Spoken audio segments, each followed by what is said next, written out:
guys, welcome to my YouTube channel. I wanted to create this video while it's fresh in my mind on the restoration of joy and also sexual sin. But it doesn't necessarily have to be sexual sin, it could be any kind of sin.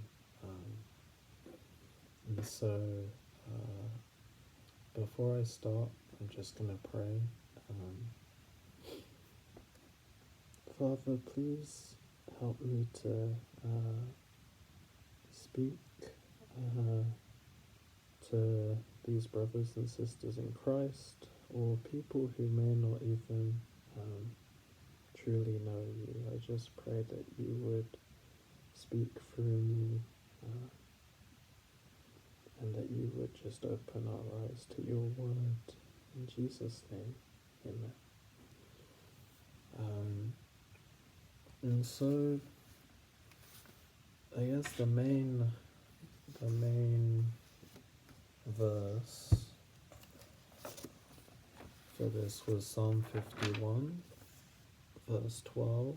It says, "Restore to me the joy of your salvation and uphold me with a willing spirit." And so Psalm 51 comes after David, King David has committed this sexual sin, and he ends up killing off the wife's husband, and then ends up marrying the wife, which is just a lot of things go wrong, and he finds himself at this bottom of a pit where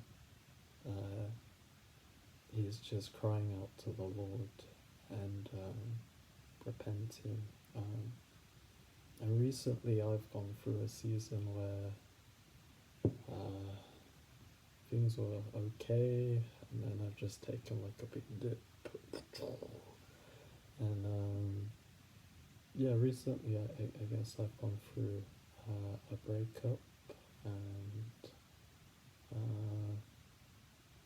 at first it started off with every so often crying, and then in amongst that, rather than trusting in the Lord, I ended up falling into my own ways and falling into sexual sin and pornography, which wasn't good at all. And I just felt really downcasted, similar to David, where he says things like in verse 3, "For I know my transgressions, and my sin is ever before me. Against you only have I sinned, and done what is evil in your sight, so that you may be justified by your words and blameless in your judgment. Behold, I was brought forth in iniquity, and in sin did my mother conceive me." I guess just there was a whole I get just great big chasm, feeling down on myself, and really knowing that what I had done was wrong, but then also not really knowing how to come back out of that, and just praying for the restoration of the joy of my salvation, which David prays for in verse 12. And recently, I feel like I've actually seen a shift, and the joy, of my salvation has come back. So the second verse that came to mind in particular was John 1, verse 8 to the end of verse 9. Well, John 1, no, 1 John 1, verse 8 to 9. If we say we have no sin, we deceive ourselves, and the truth is not in us.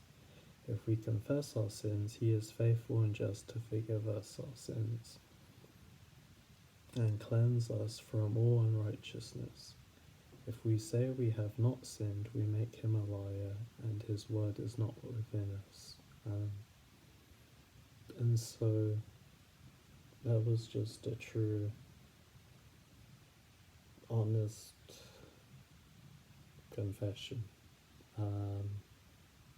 that I had to make, just that I had sinned, and here's all of it.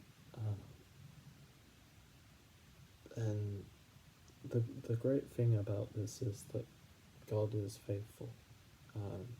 And if we truly repent,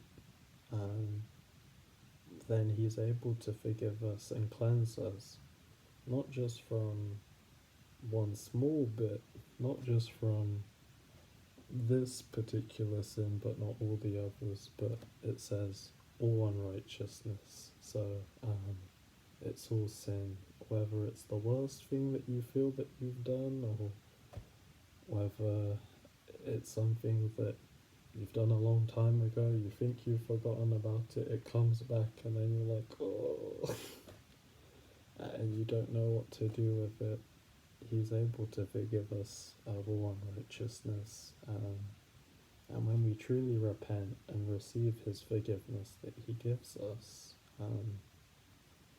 we're able to, well, not that the memories disappear, but we're able to walk upright rather than walking in shame and walking with our heads downcast. And it's kind of like, it was kind of only after that you know, that and also reading the word, that the joy of my salvation started to come back, even just small things like talking to God daily about pretty much anything, any random thing that I get excited about, even uni work, and even just a change or a shift to how I approach the word. So rather than this feeling of condemnation that I had before confessing all my sins truly and giving it over to him, there's like this sense of, I guess, just joy and kingship and friendship there, that can only really be found in God alone. And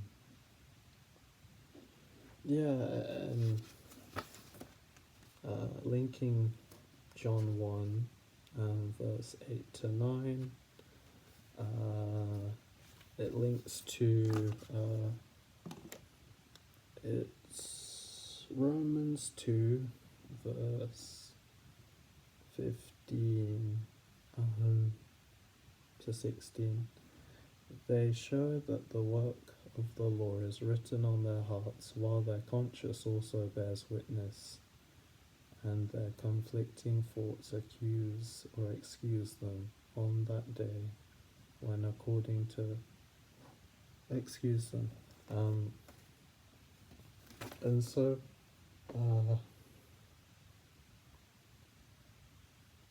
despite the fact that we all sin, there may be some people who, you know, rather than confessing their sins and receiving, you know, the joy that the Lord can give, the joy that the Lord can bring, of being a brother or sister in Christ, of being close to him, rather than doing that, there are some people who excuse their sin and, distance themselves from it and say, well, it's not that bad because of X, Y, or Z. Um, and like John, like 1 John 8:9 says, if we don't admit that we actually have sinned, then we call Jesus a liar. And so there are those who will excuse themselves from their sins and not receive the forgiveness that God has, and there are those who will receive the forgiveness that God has and the joy that He brings. And so, I just want to encourage any of you that if you're dealing with sexual sin or some other type of sin, confess, bring it before the Lord. Don't hold it tight to your chest. You may think it's the worst thing that you've ever done, but He's able to forgive all unrighteousness. And I'd also remember that the joy that you once had, it's not too far gone. He can bring that back and even multiply it more than it even was back then. And so I just encourage you to repent, read His Word and get close to Him, because it's only through reading the Word that we draw closer to God. And there's an indescribable thing about that, and an indescribable kind of joy about when we're close to God, and we don't have to worry, and we have so much comfort and joy there. And so if you're feeling down, if you're feeling low, whether it's through sin or whether it's just feeling generally down, I just encourage you to get into the Word and just to draw closer to Him, because when we draw closer to Him, that's when our joy, the joy that only He can provide, returns to us. So I just want to thank you for listening. I'm just going to pray to close. Father, I just pray that to anyone listening to this, whether they're dealing with sexual sin or another type of sin, I just pray that they would be comforted by the fact that you forgive all unrighteousness, and that if they truly repent, that you will forgive. And Father, I just want to pray for all of those who are listening to my voice, whether they know you or not, that if they don't know you, that this could be an opportunity that you're inviting them to draw closer to you, and to read your word, but also to confess. Confess their sins, confess that they haven't necessarily been living for you or close to you at all. And I just pray that they'd take the time to really look into the Word and see what you've done for them and all the people in this world. And I pray for other believers just that if they're dealing with sin, that they would not give up hope, because true joy really does lie on the other side, and we're able to just come to you, confess, and draw closer to you, receiving the joy of our salvation. Um, yeah, in Jesus' name, amen.